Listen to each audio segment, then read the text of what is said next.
추수감사절이 다다음 주로 다가왔습니다. 농부가 씨를 뿌리고 한여름의 더위를 이겨내며 땀을 흘리며 일을 하는 수고의 동기는 분명합니다. 그것은 가을에 더 많은 수확을 얻고자 하며 추운 겨울에 가족들과 함께 따뜻하게 풍성한 삶을 살기 위한 그러한 동기입니다. 여러분들도 이민 오신 동기가 있으실 것이고 또 이민자의 삶을 열심히 오늘도 살아가고 계시는 동기가 있으실 것입니다. 오늘 본문 10절에 보면은 수고하다라는 단어가 나옵니다. 내가 다른 사도보다 더 많이 수고했다라는 수고라는 단어. 이게 헬라 말로 코피나오인데 코피나오가 아니라 코피아오입니다. 여러분들 기억하기 쉬우라고 내가 코피나오 그렇게 했는데 그렇게 외우셔도 돼. 뭐 이러나 저러나 막 비슷하면 됐지 뭐. 그러니까 코피 날 정도로 정신적으로 육체적으로 심한 노동을 하는 것. 그게 이제 코피나오의 원어적인 뜻입니다. 그러니까 조금의 수고가 아니라 완전히 내가 지쳐서 쓰러질 정도로 수고하는 것이죠. 어느 경우에 우리가 그렇게 수고할 수 있을까요? 뭔가 수고해야 하는 동기가 분명하고 그 동기가 강할 때에 우리는 그러한 수고를 할 수가 있겠죠. 사람들이 수고하는 이유를 크게 두 가지로 나누면 하나는 능동적인 수고가 있고 다른 하나는 수동적인 수고가 있습니다. 똑같은 일을 하더라도 어떤 사람은 능동적으로 하는 사람이 있고 어떤 사람은 수동적으로 하는 사람이 있더라 이 말이죠. 여러분들도 만약에 여러분들 가게에서 직원을 써보면 아실 겁니다. 수동적으로 일하는 직원 딱 시키는 거나 그냥 간신히 마지못해 하고 그나마도 그냥 뭔가 짜증이 나가지고 그냥 시계 보고 언제 빨리 안 끝나나 이제 그 수동적인 직원들이 있고 능동적인 직원들은 뭐래요? 일일이 주인이 말하지 않아도 자기가 즐겁게 열심히 오는 손님들을 밝게 이렇게 하는 직원들, 능동적인 것이죠. 이 능동적인 동기라고 하는 것은 내가 왜 이 일을 해야 하는지에 대한 이유와 목적을 내 스스로가 아는 거예요.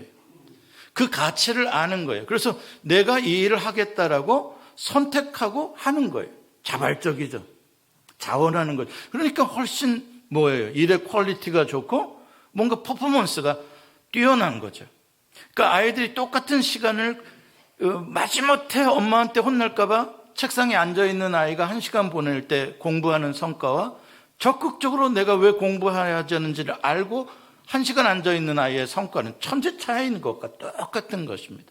그래서 수동적인 동기는 내가 자원하고 내가 왜 일을 해야 되는지 알아서가 아니라 나는 싫은데 어쩔 수 없이 부모가 시키니까 환경이 시키니까 누가 시키니까 내가 약자라서 아니면 목구멍이 포도청이라서 그렇게 할 수밖에 없이 살아가는 것, 이게 수동적인 삶입니다. 그러면 참 인생이 피곤해지죠.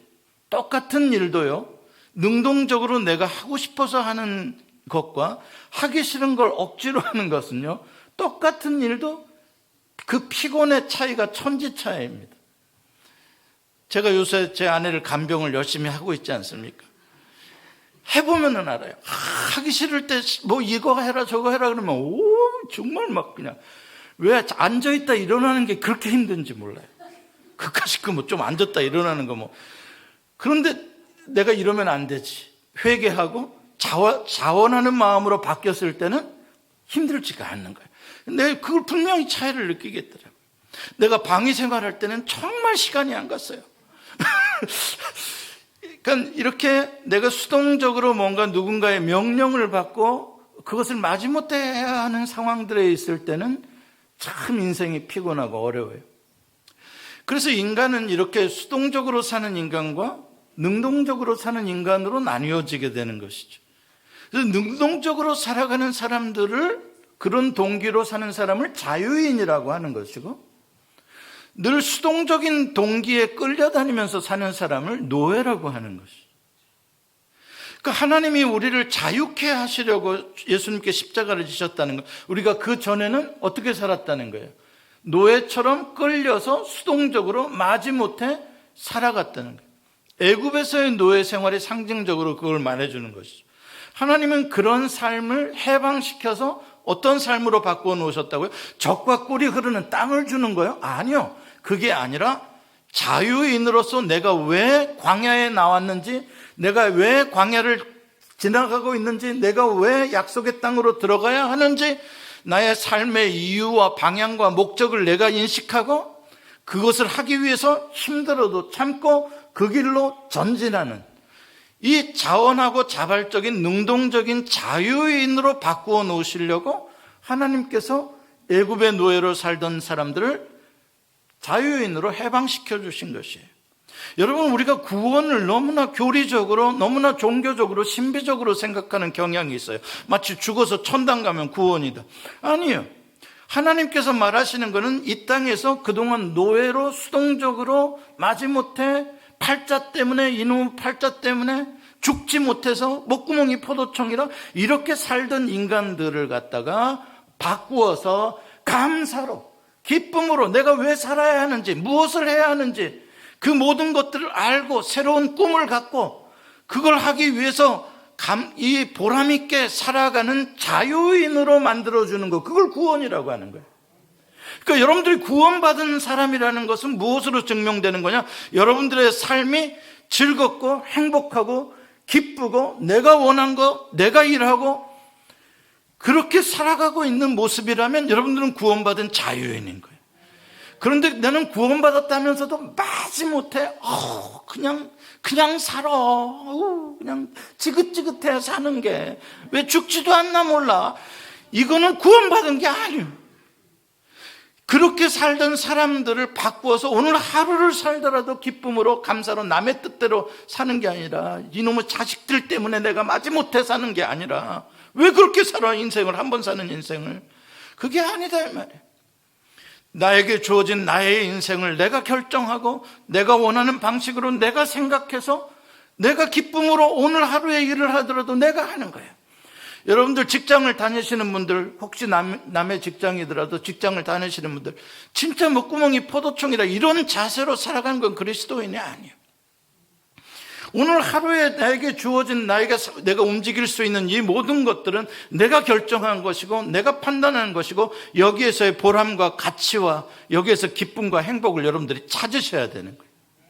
그걸 찾을 수 없다면 심각하게 일을 그만두고라도 생각하시고 기도하셔. 하나님, 내가 그렇게 할 수 있는 나에게 그러한 동기를 주시옵소서. 정말 끌려다니는 인생, 피곤한 인생, 맨날 수동적으로 어쩔 수 없이 쫓겨서 살아야 되는 인생, 이제 그만하자고요. 물론 그렇게도 살아가야 하겠지만, 그러나 그건 너무나 우리로 피곤하고 불행한 삶을 살게 하는 것이. 능동적 동기로 살아가는 사람들의 경우에 있어서 그 동기부여를 한 5가지 동기부여가 있다 그러더라고요. 첫 번째가 인정받기 위한 동기부여, 인정. 두 번째가 책임, 의무나 책임. 세 번째가 보상. 네 번째가 사랑. 첫 번째, 5번째는 제가 이따 가르쳐 드릴게요. 첫 번째, 사람들이 왜 수고하고 일을 하나 그랬더니 인정받고 싶어 하는 욕구가 강하기 때문에 그렇다는 거예요. 직장에서도 조금 더 열심히 하는 사람들 경우에서도 좀 인정받고 싶은 거고, 교회에서도 봉사하고 수고하는 사람들 중에 인정받고 싶은 거. 집사님 정말 잘하세요. 집사님 훌륭하세요. 장로님 참 잘하시네. 인정받고 싶어 하는 거, 굉장한 우리로 하여금 수고하게 하는 동기가 되는 것입니다. 나쁜 거 절대 아닙니다. 인정받는 거 객관적으로 나의 가치가 증명되어지는 것이고 아주 멋지고 보람 있는 일이 아닐 수 없습니다. 그런데 그것만이 우리가 수고하는 동기가 되어지면 문제가 생기기 쉬워요. 왜냐하면 인정받는다라는 것은 다른 사람의 평가에 나의 삶이 의존되어질 수 있는 위험성이 있는 거예요. 그럼 인정을 안 해주면 어떡해? 나는 열심히 했는데 인정을 안 해줘. 아빠라고 인정을 안 해주고 엄마라고 인정을 안 해주고 교회에서 내가 열심히 했는데 인정을 안 해줘. 그러면 어떻게 될 것 같아요? 화나죠. 인정을 받으면 기쁘지만 내가 인정받으려고 했는데 실패를 하게 되면 화가 나고 아니면 그 공동체를 떠나든지 문제가 생기게 되는 거예요. 사람들의 시선에 의해서 가식적으로 변한다든지. 그래서 인정에 대한 동기는 괜찮은 거지만 그러나 그것만으로는 우리의 수고에 한계가 있다. 두 번째 동기부여는 책임감, 의무감이라고 할 수 있는 거, duty라고 하는 거죠. 너의 responsibility다 라고 하는 거예요. 굉장히 좋은 거예요. 사람이 책임감 없는 사람들만 있으면요 지옥입니다. 나름대로 책임감을 감당할 때에 그 조직이, 그 커뮤니티가 워킹을 하는 거예요. 그렇죠? 이 사람은 이 책임을, 경찰은 경찰의 책임을, 소방관은 소방관의 책임을, 선생은 선생의 책임을 다 각각 감당을 해야 그 소사이어티가 돌아가는 거잖아요. 생각해 보세요. 국가도 그렇잖아요. 대통령이 대통령의 책임을 다 해야 되고, 국민은 국민의 의무를 해야 되고, 가정에서도 부모의 책임이 있는 것이고요, 자녀의 또 책임이 있는 것이고, 각자 책임과 의무를, 자기의 포지션을 알고 인식하고, 그렇기 때문에 내가 수고하는 거, 근사한 겁니다. 그런데 이건 또 문제가 뭐냐면 한계가 너무나 명확하다는 거예요. 책임감만으로 일하는 사람들은 내 책임이 아니라고 생각하는 일에 대해서는 어떻게 해요? 내가 할 일이 없는 것이죠. 군대나 공무원들 조직이 이게 강해요. 군대나 공무원들은 어떻게든지 책임을 떠넘기려고 하는 거예요. 구청장 책임이다, 경찰서장 책임이다, 아니다 파출소장 책임이다. 가능한 한 복지부도 있는 거예요. 그래서 이 사람들은 가능한 한 내 책임이 아닌 걸로 해야 나는 괜찮은 거예요. 나는 최선을 다한 거고 제가 잘못한 거고. 그러니까 이런 식으로 동기부여가 되면 조나 한계가 너무나 명확하다.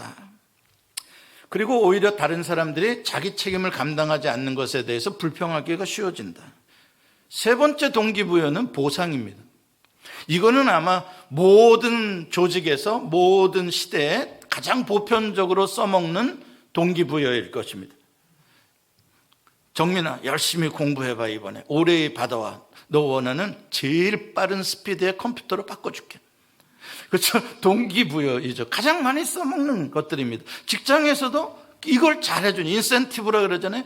이거를 잘해주는 게 경영을 잘하는 것입니다. 어떻게든지 직원들로 하여금 열심히 일하도록 동기를 부여하는데, 잘한 사람들에게 포상금을 준다든지 연봉을 올려준다든지 직급을 다른 사람보다 더 빨리 올려준다든지 다 보상을 걸고 하는 것입니다.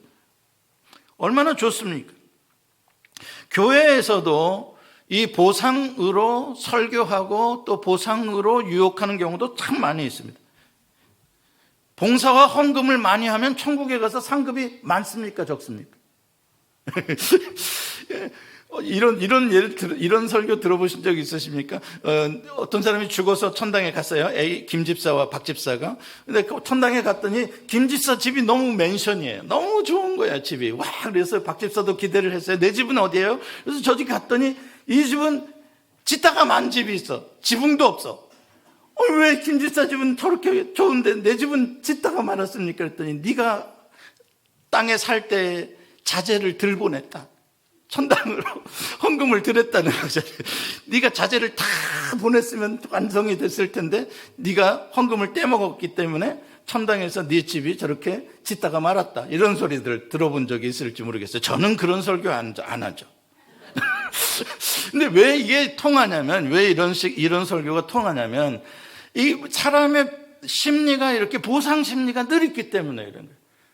사람은 아주 자연스러운 거예요. 이렇게 이만큼 하면 이만큼 받을 거다라는 이런 보상 심리가 이해가 쉬워요. 그렇기 때문에 뭔가를 일을 시킬 때에 가장 보편적으로 동기부여를 삼는 게 보상 심리를 자극하는 것을 이용하는 것이죠. 그러나 이것은 언제나 효과적이고 좋은 방법만은 아니에요. 어떤 사람에게는 효과가 없을 것 같아요. 보상이 통하지 않는 사람. 나는 이미 만족해. 정민아, 이번에 이렇게 하면 제일 빠른 그 컴퓨터 사줄게. 나 지금 있는 컴퓨터로 만족한대. 무슨 말씀인지 아시겠어요? 이런 사람들 아무런 난 더 이상 보상 기대 안 해. 회사에서 높여줄게. 아니야, 나 그거 안 해. 나는 내 할 일만 딱 하고 난 이만큼만 받고 말 거야. 난 더 이상 안 해. 그렇죠? 그러니까 보상 심리라는 것도 내가 그런 욕구나 있어야지 가능한 거죠. 한계가 있다는 거예요. 자, 그 다음에 네 번째가 사랑이라는 동기예요. 이거 진짜 멋있는 거죠. 그래도 이 세상이 이만큼 굴러갈 수 있는 게 사랑의 동기로 수고하는 사람들이 있기 때문에 정말 감당할 수 없는 일까지도 감당하는 것이죠. 사랑은 죽음보다 강한 동기잖아요. 엄청난 파워를 가지고 있잖아요. 그러니까 사랑하는 사람을 위해서라면 못할 일이 없는, 여러분들이 다 가족들을 위해서, 자녀들을 위해서 하는 수고의 동기들, 다 사랑의 동기들 아니겠어요? 그러니까 대단히 좋은 겁니다. 자발적이면서 또 대단한 퍼포먼스를 낼 수 있는 것이죠. 그러나 이것만으로는 안 되는 건 또 왜 그러냐면, 내가 사랑하는 사람의, 내가 그 정도로 수고해 줄 수 있을 만큼의 사랑의 대상이 몇 안 된다는 거예요. 사실 살면서 내 가족, 자식, 일부 내 몇 사람, 내가 진짜 사랑하는 몇몇 대상을 위해서는 내가 좀 그렇게 할 수 있지만 그 외의 사람들에 대해서는 동기부여가 안 돼요. 자, 그렇다면 마지막에 자발적 동기부여의 5번째 동기는 무엇일까? 이게 이제 오늘 본문이 말하고 있는 내용이고, 또 성경이 말하고 있는 정말 복된 행복한 사람들의 삶의 동기, 그것이 오늘 답인 거예요. 이건 여러분들의 삶을 행복하게 만들어줄 수 있는 아주 키워드인 거예요. 이게 뭐냐? 10절에 답이 있어요. 같이 읽어봅시다. 시작. 그러나 내가 나된 것은 하나님의 은혜로 된 것이니 내게 주신 그의 은혜가 헛되지 아니하여 내가 모든 사도보다 더 많이 수고하였으나 내가 한 것이 아니요 오직 나와 함께 하신 하나님의 은혜로라. 자, 이 말씀에서 주어가 뭡니까? 은혜죠. 은혜. 하나님의 은혜. 하나님의 은혜가 오늘의 나를 만들었고, 지금까지의 모든 수고를 다 감당할 수 있게, 코피아웃을 할 수 있게 해준 것이 은혜였다. 그리고 앞으로도 그 은혜가 나를 이끌어 갈 것이다. 이렇게 이야기를 하고 있습니다. 세상 사람들은 이 말이 굉장히 낯설게 들려져요. 왜냐하면 은혜로 살아본다는 것을 그 사람들은 모르니까요. 그런 은혜를 경험해 보지 못했으니까. 누구한테 좀 신세진 걸 좀 신세 갚으려는 거, 그 정도로 이해할지 모르겠어요. 은혜라는 거를. 그러나 하나님과 관계를 맺고 사는 하나님의 백성들, 구원받은 성도들에게 있어서 이 은혜로 산다라는 것은, 이건 너무나 놀라운 것이고, 이거는 반드시 그렇게 살아야 하는 필수적인 보편적인 동기가 바로 은혜입니다. 왜 그런지 오늘 사도 바울의 이 간증을 통해서 우리가 한번 생각해 보겠습니다. 사도 바울은 오늘 본문에서 모든 사도보다 자기가 더 많이 수고했다라고 10절에 이야기를 합니다. 이런 소리 함부로 하기 어려워요. 그렇지 않습니까? 어떻게 교만하게, 그렇죠? 내가 다른 사도들보다, 다른 사도들은 놀았나요? 다른 사도보다 내가 수고를 더 많이 했다? 잘못 들으면, 요것만 딱 떼어놓고 들으면 사도 바울 교만하고요, 아주 자기 자랑하려고 하고요, 다른 사도들을 무시하는 것처럼 들려요. 그래서 사도 바울을 싫어하는 사람들도 있었어요. 경쟁하려고 그러고 사도 바울과. 그러나 바울은 거기에 목적이 있는 게 아니잖아요. 자기를 자랑하려고 이 말을 하고 있는 게 아니잖아요. 무엇을 자랑하려고 이 얘기를 하고 있는 거예요? 하나님의 은혜예요. 내가 이렇게 많이 수고를 했는데 그걸 자랑하려고 하는 게 아니라, 그렇게 코피아웃 지쳐서 쓰러질 만큼의 많은 수고를 할 수 있게 해준 힘이 하나님의 은혜에 있다. 그 하나님의 은혜를 강조하려고 자기의 수고가 많았다라는 걸 말하는 것이죠. 이거는 수사법입니다. 대조법이죠. 그리고 실제로 사도 바울은 자기가 얼마나 큰 은혜를 받았는지에 대해서 겸손하게 자기의 민낯에 대해서 고백을 하고 있어요. 자기 자신에 대해서. 자기 자신을 8절에 보면은 맨 나중에라고 표현하고 있어요. 맨 나중에라는 말은 다른 사람들에게 주님이 먼저 다 은혜를 베풀어 주시고 자기가 맨 마지막에 부활의 증인이 되었다. 이렇게 순서를 맨 마지막에 자기를 놓죠. 그 다음에 8절에 또 뭐라 그래요? 만삭되지 못하여 난 자 같은 이라는 말이에요. 되지 못하여 난 자 같은 이라는 말은 우리말로는 굉장히 많은 것 같죠. 만삭되지 못하여 난 자 같은. 그러나 헬라어 말로는 한 단어예요. 여러 단어가 들어간 것 같은데 왜 한 단어지? 그게 뭐지? 무슨 뜻이지? 말해봐도 길어서 저도 잊어버렸고 기억할 필요도 없어요. 근데 제가 찾아보니까 그게 무슨 뜻인가라고 헬라어 단어를 찾아보니까 이런 뜻이더라고요. 칠뜨기. 그러니까 쉽게 말해서 만삭되지 못하여 난자 같은 이라는 말은 우리말로 번역할 때 그렇게 한 거지, 헬라 사람들이 그 당시에 느낌으로 받아들이는 거는 이 칠뜨기 같은 나에게도 이렇게 들은 거예요. 팔푼이 같은 아주 못난 것 있죠? 못난이, 얼치기. 그 중에 또 구절에 보면 사도 중에 자기를 가장 작은 자라고 고백을 하고 있는 걸, 그리고 또 심지어는 사도라 칭함을 받는 것을 감당할 수 없는 그런 자기 겸손의 표현들이 다 나와 있어요. 왜 이게 중요하냐? 나가 아무런 은혜를 받을 만한 자격도 조건도 없다는 거야. 아니, 자격 조건은 고사하고 오히려 나는 매를 맞아야 쌀 교회를 핍박했던 놈이었다 이 말이죠. 그런데 내가 어떻게 사도가 되냐, 그렇죠? 그러니까 우리가 은혜를 망각하는 가장 큰 이유 중에 하나가 뭐냐면 자기 교만이에요. 자기 의에 빠져 있는 거예요. 자기 자격. 이런 사람들은 은혜가 주어져도 몰라요, 은혜인 줄을요. 그러나 사도 바울은 철저히 자기의 민낯을, 완전히 벌거벗은 자기의 모습을 그대로 인식하고 있는 거예요. 그대로 아는 거예요. 그렇기 때문에 이러한 자에게 어떻게 하나님께서 이러한 놀라운 은혜를 줄 수 있는가에 대해서 감격을 하게 되는 것이죠. 특별히 9절에 나는 교회를 박해하였었다라고 이야기를 합니다. 내가 교회를 박해했었다. 박해하다라는 단어는 사냥꾼이 사냥감을 아주 집요하게 쫓아가서 기어이 사냥감을 잡아 죽이는, 그것을 체이스하는, 그렇게 그것을 뜻하는 단어가 바로 박해하다라는 단어예요. 그러니까 사도 바울이 그리스도인들을 어떻게 했다고 하는 거예요? 아주 그냥 딱 사냥감으로 하나 잡아놨으면 끝까지 물고 늘어떡하는 그런 사냥개처럼 그렇게 교회를 잡아뜯고 핍박했었다, 이렇게 표현하고 있는 것이죠. 아주 무식하고 아주 무자비하게 교회를, 성도들을 대적했었다, 자기가 과거에. 그렇기 때문에 사도 바울이 다시 거듭나서 예수 믿게 되었고 회개하고 이제 이방인의 사도가 되었다고 예루살렘에 소개를 받으러 오잖아요. 베드로와 바나바가 추천해가지고, 그때 다른 형제들은 바울을 두려워했다고 이야기를 해요. 믿지를 못한 거예요.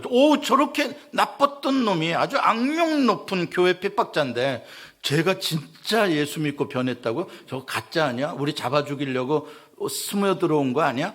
이런 식으로 두려워할 정도로 그는 죄인 중에 괴수라고 자기를 고백할 정도였어요. 그런데 부활하신 주님께서 친히 자기를 일부러 찾아오시고 다메섹 도상에서 만나주셨다. 그리고 이 모든 구원의 복음, 이 은혜의 도를, 십자가의 도를 깨닫게 해주셨다. 이거는 바울이 아무리 생각해도 이해가 안 되는 은혜인 거죠. 내가 뭐라고? 나는 1000번 죽어도 마땅한 죄를 지은 사람인데 어떻게 나에게 이런 은혜가 있을 수 있는가, 그렇죠? 자, 여기에서 사도 바울은 뭘 깨닫게 되느냐? 죄가 더한 곳에 은혜가 더욱 넘쳤나니 라는 이 은혜의 왕노릇하는 복음의 비밀을 깨닫게 되는 거예요. 자, 사도 바울이 교회를 그렇게 핍박했었다라고 하는데 그때로 돌아가서 한번 생각을 해봅시다. 그러니까 다른 사람보다 더 열심히 핍박했다. 그러니까 사도 바울이 더 수고를 많이 했다는 거예요. 교회를 허물어뜨리기 위해서. 그렇다면 그때에도, 과거에도 사도 바울에게 그만한 동기가 있었지 않았겠어요? 다메섹까지 가가지고 그 수고를 하면서, 지가 무슨 거기에서 무슨 돈 나오는 일도 아닌데 그렇게 자원해서 자발적으로, 능동적으로 그 수고를 했던 과거의 사울, 그 동기는 무엇이었나? 분명히 고백하고 있어요. 자기가 옛날에 그렇게 했었던 건 나의 의를 세우기 위해서 그랬다. 나의 의를 세우면 어떻게 되니까? 그게 율법에서 인정하는 의인이고 그게 구원이니까 그것이 나를 움직이게 하는 동기부여가 돼서 자기가 그렇게 열심히 교회를 핍박했었다라고 하는 거예요. 그러니까 예수 믿기 이전에 바울을 이끌어갔던 거는 뭐였어요? 율법과 자기의라는 두 개의 쌍두마차가 바울을 끌어갔던 거예요, 인생을. 제법 끌고 갔어요. 제법 강하게 끌고 갔어요. 제법 힘차게 끌고 갔어요. 많은 사람들을 죽이기까지도, 그렇죠? 또 다메섹까지도, 저 그 먼 곳으로까지도 코피아오를 할 수 있을 만큼 율법과 자기의가 이끌어가는 삶을 살았던 거예요. 지금도 율법주의가 이러한 방식이 종교에서는 얼마든지 통해요. 모든 종교는 다 여기와 연관되어 있다고 보면 돼요. 자기의, 그래서 인정받음, 신으로부터, 그렇죠? 율법을 잘 지키고 선하게 살고, 그렇죠? 의롭게 살고, 다 여기에 있어요. 그리고 아니면 또 보상 주거나, 그렇죠? 수고하고 애쓰면 보상받는다. 신천지 이런 데들도 다 그런 논리 아니겠어요? 너희가 이렇게 해서 이렇게 하면 14만 4천에 너희는 들어갈 수 있다. 헌금 내라. 그렇죠? 천국에서 복 받는다. 전부 다 그런 것. 이런 것들로 안 통하게 되면 그다음부터는 어떻게 해요? 이제 좀 양아치 이단 쪽으로 가면은 겁박하기 시작하는 거예요. 너 지옥 가. 너 망해. 너 병들어. 너 사고나. 계속 겁박하는 거예요. 서로 와치하게 해가지고 잘못한 거 다 고소시키는, 북한 놈들이 그렇게 하듯이 마귀 방식이죠. 서로 다 와치하게 해가지고 그러면 뺨짜대기를 때리기도 하고 아주 별짓거리를 다 해요. 이건 아주 양아치 사이비들이 하는 짓거리죠. 어떻게든지 조종하려고 하는 겁니다. 그러니까 종교가 타락하게 되면, 또 기독교가 타락하게 되면 카톨릭 교회가 면죄부를 팔듯이 이런 식으로 나의 의로, 율법으로 사람들을 컨트롤 하려고 하는 것이죠. 그래서 자유가 없는 거예요. 마틴 루터가 종교개혁을 하게 된 게 그거 아니에요? 자기가 무릎으로 그 성 베드로 성당의 그 높은 계단들을 고역을 하면서 그렇게 해도 구원의 자유와 기쁨이 없는 거예요. 뭐냐 이게, 무슨 복음이 이러냐. 그러잖아요. 왜냐하면 이렇게 다 눌러서 그러는 겁니다. 그렇게 살았던 사울이라는 청년이 예수님을 만난 후에 완전히 삶의 동기가 바뀌어버린 거예요. 이걸 거듭남이라고 하는 거예요. 여러분, 거듭남이라는 건 뭐냐? 삶의 동기가 완전히 바뀌는 거예요. 삶의 동기가 전에는 인정받기 위해서나 아니면 마지못해서나 아니면 보상을 위해서나 아니면 책임감 때문이거나 아니면 내가 사랑하는 사람들 때문이거나 저런 이유들로 살아왔었다면 그게 아니라 이제 예수 믿고 부활하신 주님을 만난 사도 바울의 삶의 동기는 딱 하나로 바뀌는 거예요. 뭐예요 그게? 은혜예요, 은혜. 전에는 그런 것들이 나의 삶을 이끌어갔으나 바울은 이제 내가 나 된 것은 하나님의 은혜로 된 것이니, 나의 나 된 것은 하나님의 은혜로 된 것이니 앞으로 은혜로 살아가는 거예요. 수고한 것도 은혜로 하는 거예요. 이게 진짜 그리스도인들의 가장 아름다운 간증이에요. 최고의 간증이에요. 나의 나 된 것은 하나님의 은혜로다. 이것보다 더한 삶의 동기와 이것보다 더 막강한 파워는 없어요. 이것이 세상을 바꾸고 인생을 바꾸는 거예요. 놀랍죠? 지질이 공상으로 내 팔자야 하면서 맨날 부모 타령하고 신세 타령하고 이렇게 맨날 그렇게 살아가던 사람이 예수 믿고 완전히 변해서 그 사람이 새 사람이 되어서 살아서 변화되고 축복받는 삶으로 변화되는 모습을 보니까 이제 그런 삶이 아니에요. 주의 은혜가 나에게 넘치고 이것도 은혜요, 저것도 은혜요. 모든 게 은혜니 감사하고 나에게 주어진 것들에 대해서 열심히 살게 되고 그러니까 복 받는 거잖아요. 그래서 사도 바울은 너무나 그 은혜가 감사해서 너무나 놀랍고 이해할 수 없는 amazing, 그냥 amazing이라는 말이 그렇잖아요. 이해가 안 된다는 거죠. 말도 안 되는 은혜를 내가 받았다는 거죠. 그래서 사도 바울은 오늘 고린도후서 15장에서 자기 고백적인 간증을 하며 나의 삶은 다메섹 도상에서 부활하신 예수님을 만난 뒤에 나의 삶을 이끌어가는 쌍두마차가 완전히 바뀌었다.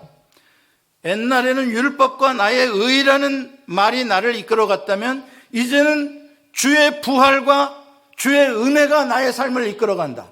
그 얘기를 하고 있는 거예요. 주님께서 나를 위하여 십자가를 지시고 부활하셨다는 그 생명, 그 부활, 그 부활에 대한 확신, 그것과 나에게 그 은혜를 베풀어 주신 하나님의 은혜, 이 부활과 은혜가 바울을 이끌어가기 시작하니까 어때요? 세상이 감당할 수 없는 사람이 되는 거예요. 은혜와 부활이 이끌어가는 그리스도인이 되니까 다메섹으로 끝나는 게 아니라 땅 끝까지 이르러 복음을 전하는 순교자가 되는 거예요.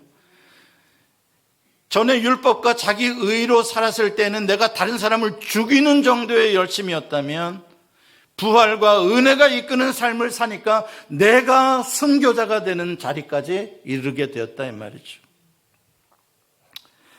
그렇습니다. 사랑하는 성도 여러분, 이것은 사도 바울만의 고백이 아니라 예수 그리스도의 십자가의 은혜로 구원을 얻었다라고 믿는 모든 사람들이 고백해야 할 우리들의 고백이에요. 나의 고백인 거예요. 나 같은 죄인 살리신 주 은혜 놀라와 찬송이 있죠. 존 뉴턴 노예 장사하던 사람이 예수 믿고 거듭나서 불렀던 찬송이라고 그러지 않습니까? 그런 거예요. 주의 은혜라는 건 완전히 사람을 뒤집어 놓는 거예요. 180도 그 사람의 삶의 동기가 바뀌어지는 거예요. 이제 먹고 살기 위해서 마지못해 사는 인생이 아니에요. 주의 은혜가 나를 이끌어가는 인생으로 바뀌는 거예요. 그래서 우리가 찬양하잖아요. 은혜 아니면 살아갈 수가 없네. 은혜 아니면 맥 빠져서 살아갈 수가 없어요. 다른 동기들은 다 한계가 있어요. 이런 동기로도 살아보고 저런 동기로도 살아봐도 다 한계가 있어요. 여러분, 인정받기 위해서 교회 일을 한번 해보십시오. 천국에서 보상받기 위해서 한번 교회 일을 해보시라고요. 한계가 있어요. 어느 날은 짜증나서 못해 먹겠다는 소리가 나와요. 부모의 역할도 그래요. 어느 날은 부모 역할 못해 먹겠다. 아무리 수고해줘도 이놈들이 알지를 못하니까. 그렇죠? 그런 것들이 다 그래요. 우리의 삶의 동기가 다 지치고 한계가 있는 것들이 다 그런 거예요. 그러니까 은혜 아니면 살아갈 수가 없다는 소리가 나오는 거예요. 그런데 희한하게 은혜가 나에게 임하면 놀라운 에너지가 나오는 거예요. 거기에서 막 이상하게 힘든 것도 그냥 감사가 나오고요, 고난을 받아도 기쁘고요, 감옥에 갇혔는데도 찬송이 나와요. 이 어떻게 된 일이냐 이게 은혜의 파워라는 거예요. 그러니까 은혜가 나의 삶을 이끌어가기 시작하면 그 사람은 구원의 기쁨과 행복의 삶을 살아가게 된다는 이야기예요. 맨날 팔자 타령하고 무슨 외부 환경 타령하고 이 사람 탓하고 저 탓하고 그런 수동적인 노예적인 삶을 이제 그만 살게 되는 거예요. 말씀을 맺습니다. 사랑하는 성도 여러분, 여러분들의 삶을 한번 이 시간 생각해 보세요. 나는 지금 무슨 동기로 이렇게 살아가지? 여러분들 무슨 동기를 가지고 살아가세요? 삶에 동기가 있어야 살맛이 있든 말든 할 거 아닙니까? 동기가 없이 살면 어떻게 되겠습니까? 무기력해지죠. 동기가 없어. 내가 왜 열심히 살아야 돼? 내가 왜 무엇인가를 해야 하는지 몰라. 동기는 있어야 돼. 여러분들 무슨 동기로 하세요? 그냥 먹고 살기 위해 마지못한 것입니까? 혹시 여러분들이 열심히 식어들고 있고 줄어들고 있고 뭔가 열심히 하던 것도 그만 때려치고 싶어 이런 생각이 드시는 것들이 있나요? 다 여러분들이 동기부여가 무엇인지 명확하지 않기 때문에 그런 것들이에요. 희미하기 때문에. 여기서 우리가 하나님의 은혜, 구원이라는 것을 종교적인 관념적인 교리적인 세계에서 깨뜨려서 나의 삶에 지금 나를 움직이는 파워로 생각해야 돼요. 은혜가 무엇인가? 구원이 무엇인가? 이것이 지금 나의 삶의 동기에 어떠한 역할을 하고 있는가? 얼마나 강한 에너지를 주고 있는가? 꿈을 주고 있는가? 포기하지 않을 수 있는 힘을 주고 있는가? 나의 나된 것은 하나님의 은혜로라. 저는 여러분들에게 이 은혜에 대한 고백이 있으시길 바랍니다. 여러분, 인생을 우리가 100년을 산다고 하더라도요, 수동적으로 노예처럼 마지못해 팔자 타령하며 그렇게 살아가는 인생은 참 불행한 인생입니다. 어느 날 어느 한순간부터는 그런 인생 살지 말고 내 인생 내가 왜 살아야 하는지, 멋진 뜻을 가지고 목적을 가지고 내가 왜 공부를 해야 하는지, 내가 왜 지금 이 직장을 다녀야 하며 내가 이것을 해야 하는지 자원하는 마음으로 자발적으로 내가 능동적으로 판단해서 여러분들 스스로 살아가는 삶이 되시기를 바랍니다. 거기서부터 보람도 나오고 행복도 나오고 기쁨도 나오는 거예요. 왜 머리 하얀 미국 할머니 할아버지들이 볼런티어를 많이 하는 줄 아십니까? 볼런티어예요, 말 그대로. 누가 시켜서 하는 거 아니에요. 내가 자원해서 자발적으로 하는 거예요. 봉급 많이 줍니까? 물론 누군 볼런티어에게 봉급을 줍니까? 기름값도 안 주죠. 그런데도 왜 합니까?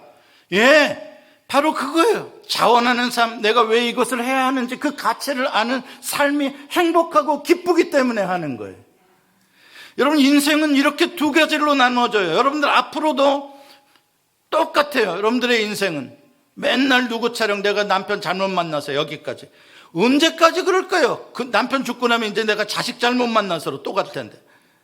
한도 끝도 없어요. 그런 삶 끝내고 이제는 내가 나의 삶을 자발적으로 기쁨으로 은혜로 행복하게 사시는 자유인들 되시기 바랍니다.